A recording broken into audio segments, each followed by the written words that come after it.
theories going around that there's a large fleet, of course, but it's not a theory that the fleet's moving, but a large fleet of U.S. warships currently moving towards the Persian Gulf, towards Iran. There was also a bunch of U.S. refueling planes that left America and have based themselves in Qatar and Europe.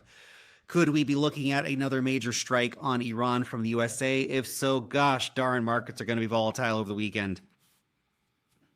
We're going to see how it plays out. Prepare yourself for the possibility.